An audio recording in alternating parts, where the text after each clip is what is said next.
So kanang kawayan na, di ba naman yung mga bukog-bukog. So mo na ilang gi bara na sa aron ang simentado, ang simento is diretso gyud. So ilan nagipambustutan. So makita ninyo guys, mo ni.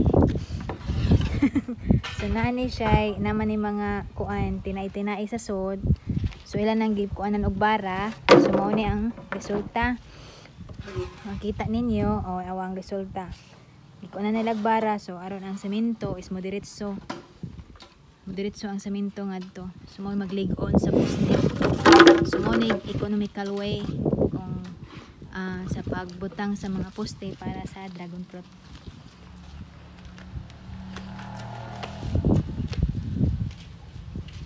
So ilahang sudlan og semento.